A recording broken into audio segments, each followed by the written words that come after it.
제가 어릴 때만 해도 우암동은 부산에서도 가난하기로 유명한 동네였습니다.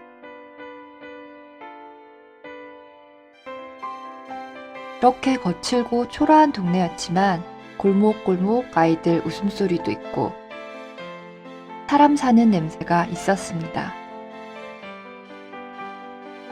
당시엔 집집마다 수도가 없었기 때문에 물지개를 지고 물을 뜨러 다녔는데 그 일은 언제나 저의 몫이었습니다. 니도 이 위인전에 나오는 사람들처럼 훌륭한 사람이 돼야 된대. 우리 석준이는 꼭 훌륭한 사람이 될 기다. 나는 니를 믿는다. 어머니의 당부에 씩씩하게 대답을 하고 나서 저는 그 책들이 전해주는 세계 속에 깊이 빠져들었습니다.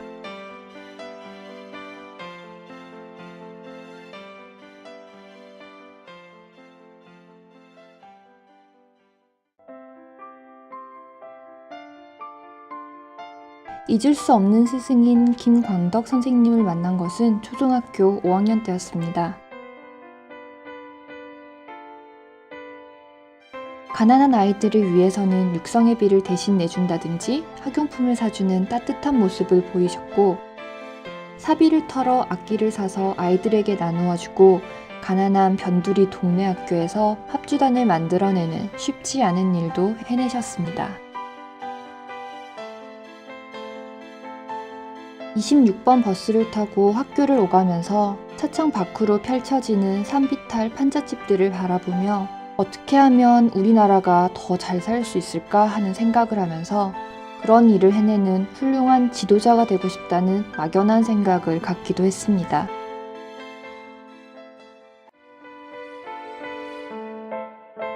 누군가 유신철폐, 독재타도를 외쳤습니다.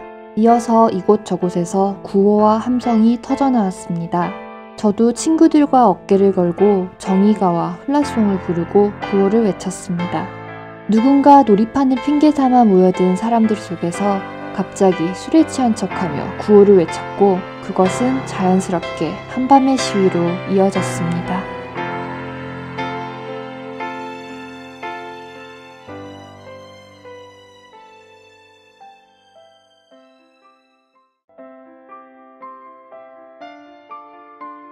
금정산은 정말 아름다운 산이다. 단풍으로 곱게 물든 금정산의 가을 정취에 취해 저도 모르게 내뱉은 말에 같이 걷고 있던 한 학생이 뜻밖의 말을 했습니다. 하지만 결국 관악산이 있는 서울로 가실 것 아닙니까? 아니다. 적어도 내 스스로 금정산을 떠나는 일은 없을 거다.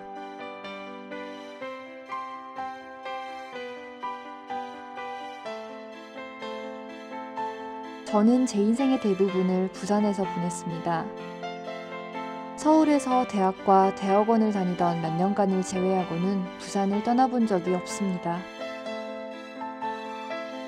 그래서 부산을 살기 좋은 고장으로 만들어 나가는데 저의 작은 힘이라도 보태는 것은 결국 제 삶의 터전을 바꾸는 것이고 저의 인생을 더 의미 있고 충실하게 만드는 일이라 생각했습니다.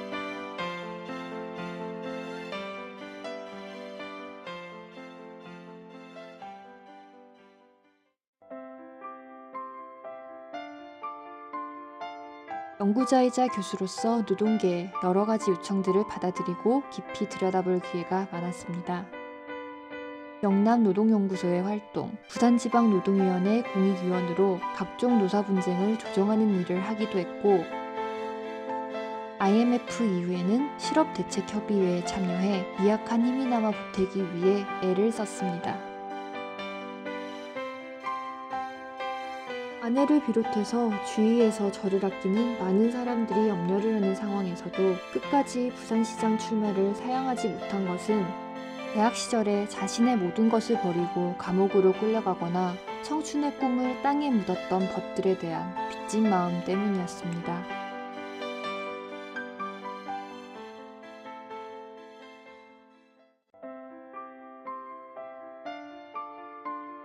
앞으로는 제가 제일 잘할 수 있는 일, 사범대 교수 30년 경력을 살려서 교육 분야에서 기여하고 싶다는 결심을 하게 되었습니다.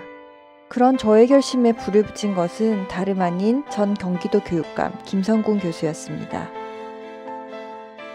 30년 교육 현장의 경험을 아이들에게 돌려주기 위해 다시 길을 나섰습니다. 신발끈을 고쳐매며 빠르지 않아도 포기하지 않고 언제나 시작하는 마음으로 아이들만 바라보고 가겠습니다. 아이들이 희망입니다.